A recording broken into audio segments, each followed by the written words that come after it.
আসসালামু আলাইকুম, সবাই কেমন আছেন? আলহামদুলিল্লাহ আমরা ভালো আছি। আজকে কক্সবাজারে আমাদের তৃতীয় দিন। তো আজকে সকালবেলা বলতে এখন প্রায় 11টা 11:30 বাজছে। রেডি হয়ে আমরা চিন্তা করছি চলে যাব নাস্তা করতে। আর দেখতেই পাচ্ছেন রেস্ট হাউস এত উপর থেকে যখনই নিচে নামে তখনই ভয় লাগে, আর নিচে থেকে যখন উপর উঠে তখনই ভয় লাগে। তো সবাই একসাথে বেরিয়ে পড়লাম নাস্তা করতে। যেহেতু সকালবেলা 11টার দিকে তেমনটা কক্সবাজারে নাস্তা পাওয়া যায় না, যেহেতু সকাল সকাল নাস্তা করতে হয়। আর আমরাই আলিশান বাচ্চা কিং খাবো দাবো ওরকম টাইম নিয়ে তো আমরা একটা রেস্টুরেন্ট চলে আসি, ময়না রেস্টুরেন্টে আসবো, মানে আজকে চলে আসলাম। ওখানেই আমরা আজকে সকালে নাস্তা করবো। ওখানে দেখলাম নাস্তা আছে। তো নাস্তা খেতে খেতে এই ভিডিও দেখতে দেখতে সবার সাথে কিছু কথা শেয়ার করি। আমাদের হাদিসে লেখা আছে, মানে আত্মীয় স্বজনের সাথে সম্পর্ক বিচ্ছিন্ন করা নাকি গুনাহ, কিন্তু কিছু আত্মীয় স্বজনের সাথে আমরা কখনোই সম্পর্ক ইচ্ছা করলেও রাখতে পারি না। লাইফে অনেক কিছু হয়। আপনারা অনেকেই আমার বোনের ভিডিও দেখছেন, বিয়ে দেখছেন, অনেকে আমাদেরকে কোয়েশ্চেন করতেছেন বোনের বিয়ে হয়েছে, অনেকে নানা ধরনের কমেন্ট করতেছে। আমার আত্মীয় স্বজনরা আমাকে অনেকেই বলছে আমি আমার বোনের বিয়ে নাকি 1 মাস আগে 2 মাস আগে ঠিক করছি, আমি নাকি 2 দিনের মধ্যে কিছুই করিনি। দেখেন, বিয়েটা হচ্ছে আল্লাহর হাতে। যদি 2-3 দিনের মধ্যে যদি ঠিক হয়ে যায়, এখানে আমার কি করার আছে? আমার এমনও আত্মীয় স্বজন আছে আমাকে ফোন দিয়ে বলে কি ওরা ঢাকা আসতেছে বিয়ে খেতে আসবে, কিন্তু যখনই আমাদের এত ব্যস্ততা, আমি আমার বোনকে একা হাতে বিয়ে দিছি। আমার কি পরিমাণ, মানে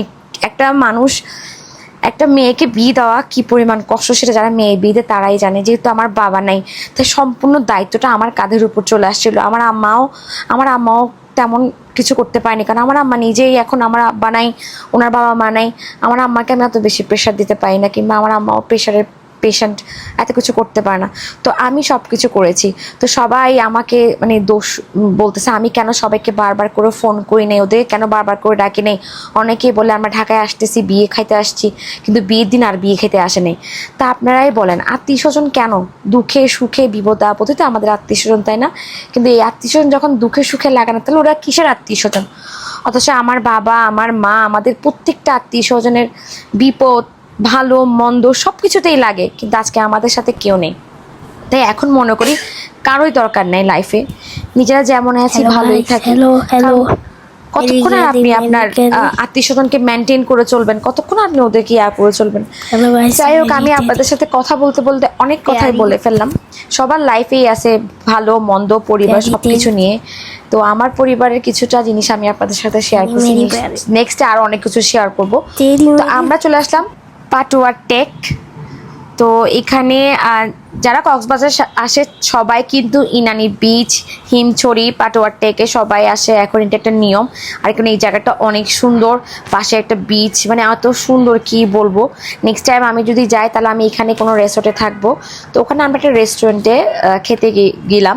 রেস্টুরেন্টটা এত সুন্দর ছিল, বাইরের পরিবেশটা অনেক সুন্দর, ভিতরের পরিবেশটাও কিন্তু অনেক সুন্দর, এবং ওদের খাওয়া দাওয়ার মানে খুব সুন্দর প্রেজেন্টেশন, এবং খাবারগুলো অনেক ভালো ছিল। আমরা অ্যাজ ইউজুয়াল ভর্তা, রূপচাঁদা ফ্রাই, লইট্টে ফ্রাই এগুলো নিয়েছিলাম, আচার এগুলোই ছিল।